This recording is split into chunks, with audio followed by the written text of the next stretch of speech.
Discipline won't help you write a great novel.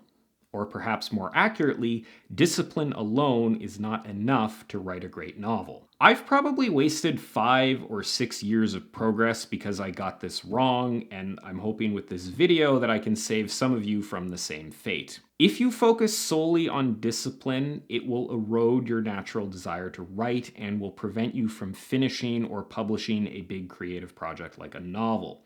Discipline is part of the equation here, but it's not the only part, and that's something that I've learned the hard way. You 100% need discipline to write the novel that you want to write.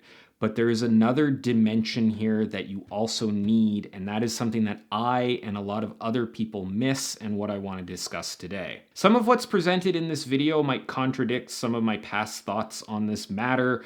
That's partially because my views on this have evolved recently, and partially because I'm presenting a more fuller picture of this whole situation. Where your drive to write comes from is an important consideration for all writers, and I've been doing a lot of reflection lately on the sources of motivation in my own writing, and through that reflection, I think I've stumbled on a few important things. We live in a time where discipline is really lionized, like it probably always has been, but I think that's especially true today.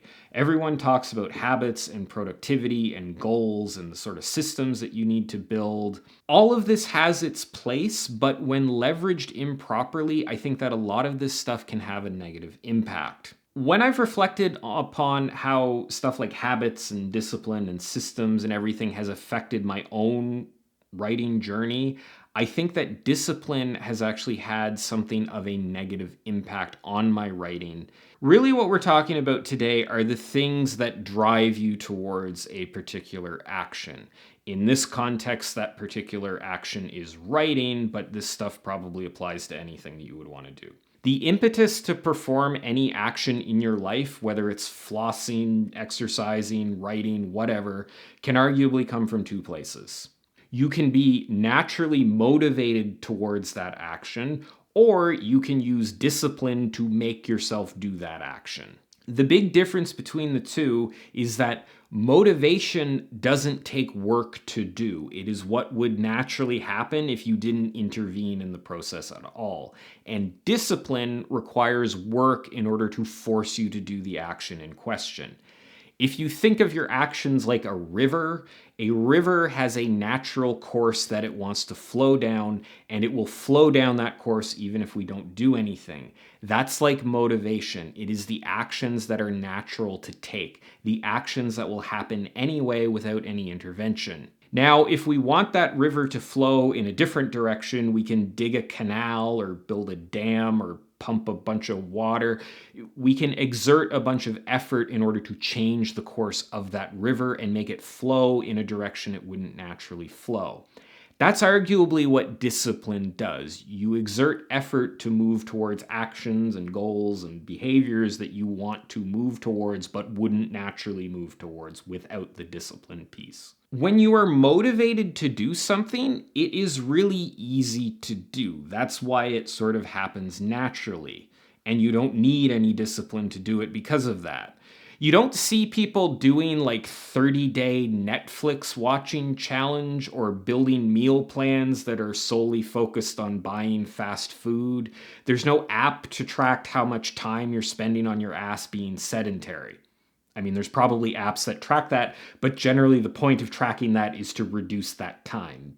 Doing the easy thing sitting on your ass is usually not the goal. A lot of people feel like they aren't motivated to do anything, when in reality, they're just motivated to do things that are unhealthy or not productive or aren't as valued by society. There's also a group of people out there whose natural motivation just happens to push them towards things like writing books or starting companies or making YouTube videos, all the things that everybody wants to do. These people have arguably won the motivation lottery because they are just naturally drawn towards actions that society considers productive and yields positive returns. I think we tend to think of these people as being super disciplined, and some of them are, but for at least some of them, they are just going off unnaturally high levels of motivation. Their rivers just happen to be flowing towards the things that most people need to use discipline to make their rivers flow towards. That's the situation that and I imagine most of you watching, find yourselves in. You have to push yourself using discipline. This is why we try to develop habits and we make commitments to go against the natural flow of what we would naturally normally do. Now, here is the important point that I've come to realize recently. Discipline alone is not enough to help you achieve something like writing a novel. The people who excel, the people who achieve the stuff that we all want to achieve, usually have another source of motivation that pushes them towards those things. Also, as I've discovered, too much emphasis on discipline probably has a negative impact on that motivation and will ultimately sabotage your efforts if you focus too much on it. This is more nuanced than just using motivation or using discipline, which is how this sort of situation is often talked about. There is an interplay between these two factors that needs to be managed.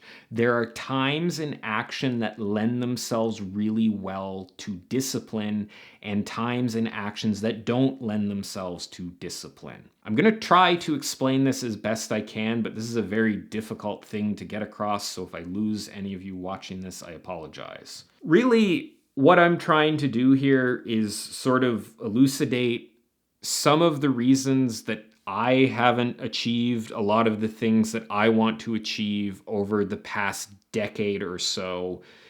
And I think a lot of that has to do with this discipline motivation equation and my own personal mismanagement of it. So I started to get seriously into writing about 10 years ago. I was finished with formal education and I was kind of starting my first job and I started to have more free time on my hands. And so I started to want to do things like write novels and build these different projects and pursue these different hobbies. In those early days, I relied a lot on motivation to get things done. I wasn't super consistent. I just worked on stuff that happened to interest me that day. I jumped around to different projects and different novels. It was great because I was sort of naturally drawn to all of this stuff. But after like a couple, maybe 3 years of this, I realized that it really wasn't working. That just being motivated and kind of going around and doing the stuff I wanted to work on wasn't going to get me to a point where I could actually finish something like a novel. So 2 or 3 years in, I started to realize that motivation doesn't work or wasn't working for me, and getting myself to work was really hard. I was abandoning projects left, right, and center. So about 3 years into this, I realized I needed to make a change. So that's when, probably 6 or 7 years ago now, I turned towards discipline. I started trying to develop habits and setting goals. I started measuring progress. And I was supported in this endeavor by an entire social media landscape of productivity gurus and whatever else that gave me all sorts of insights into psychology and philosophy and whatever that helped me develop these habits and systems to get work done even when I didn't feel like it. All this stuff that would supposedly make me more consistent and allow me to actually finish the projects that I wanted to finish. And a lot of that information is very good. A lot of this stuff around habits and kind of the science behind it, I think a lot of it is very fascinating. I think a lot of it works. If you stick with it and you do the things that people talk about doing, you will eventually develop habits. You will start to work more consistently. But something very dangerous happened during that process, something that I didn't really realize was happening until recently. One really big mistake that I've made over the last 6 or 7 years has cost me God knows how much actual progress. I went about trying to pursue discipline with such earnestness that I eroded the natural motivation that I had to do the things that I wanted discipline to help me do.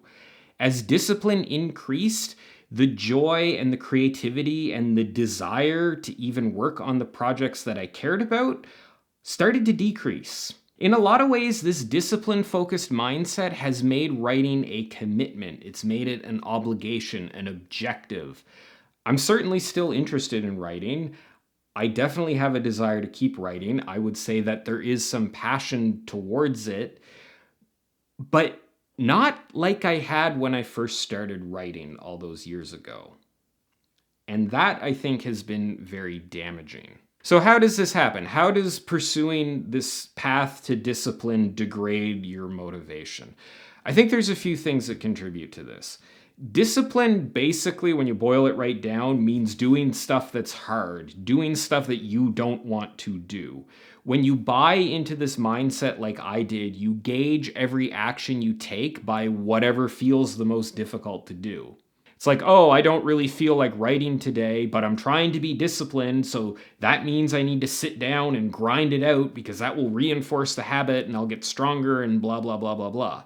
The problem with pursuing too much discipline is that if you choose to do the thing that is most miserable all the time, then you end up being miserable all the time. The productivity people are big on this idea of behavioral reinforcement, that the more you do something, the easier it gets to do, and the more likely you are to do it again and again. If you just keep reinforcing the right thing, then you'll eventually reach your goal. They tend to have a very dim view about motivation. They see it as this sort of fleeting emotional thing that you just kind of need to crush and get rid of, and that you don't need it if you have habits and you can persist and you become super disciplined.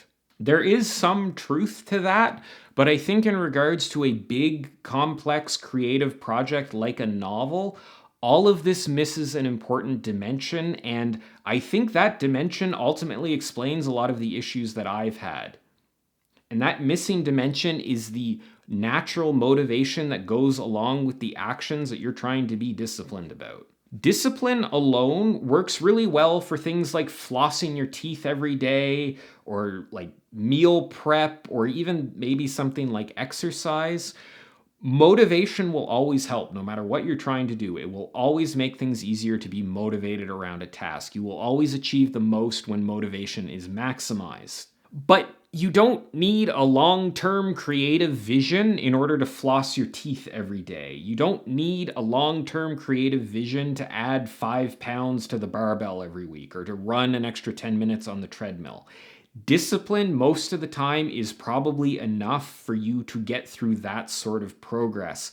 But discipline alone to do something like write a novel might not be enough. A big creative project like a novel, as I've discovered, doesn't really work that way. You need to have a certain degree of internal motivation to accomplish something like that. You need that spark, that desire, that vision, that thing that naturally pushes you towards the goal in a way that discipline alone really doesn't. Maybe I'm wrong, but I'm not sure that there's a best-selling author out there who's relied 100% on discipline. I think the real secret a lot of these people have to their success is that they've cultivated motivation alongside discipline. Habits are great, but those habits need to be supported by a true desire to see projects come to fruition. You need habits for some parts of the process, but you really need motivation for the rest as well. Habits will get you consistently writing 1,000 words a day, but the motivation and drive you have to build a story is what will stitch those 1,000 words a day into a great novel. Motivation allows you to create a vision, a long-term plan, and a direction to take your efforts in. Habits increase the quantity of work that you do, but motivation will increase the quality and probably also to a certain degree the quantity as well. Habits ultimately make you get work done. Motivation makes you get the most out of that work. Habits are always a minimum. They are always a target to hit. Motivation is something that makes you get the most out of something. Habits are about hitting the minimum threshold to accomplish a goal. Motivation is about maximizing your potential to get the most out of that goal. I have no idea if any of this is landing or if anything that I've talked about so far is making any sense. I think if you want to build a habit around something, then that means you are also motivated to do that thing deep down on some level. The problem is not that you aren't disciplined to do that thing, it's that you haven't cultivated the proper motivation to do it. You haven't really looked within to find that motivation that arguably has to be there if you're willing to put the effort in to build habits and discipline around something. Developing habits is a worthwhile endeavor for anyone who's serious about writing. That's something I want to make sure is very clear. But you need to develop those habits and that discipline in a way that also cultivates that deep motivation that you have. Habits and discipline should be a tool to make sure you put in the maximum amount of effort, not something that ensures you do the minimum. No one realizes their potential by doing the minimum. No one realizes their potential just through discipline alone. It's like, you know that saying that such and such is the backbone of whatever, like the railroads are the backbone of the economy. It's kind of like that idea. Discipline is the backbone of making writing progress, but the backbone, even though it's critical, is not everything. There's more that you need. And that's something that I have only recently come to realize. And it's something that I have started to work on in earnest because I think it is a major reason that I am not making the progress that I want to make in writing and other aspects of my life, probably. Anyway, I've gone on for way too long about this, so if you have any thoughts on this, I'd love to hear them in the comments down below. As always, thanks so much for watching, and I will see you next time.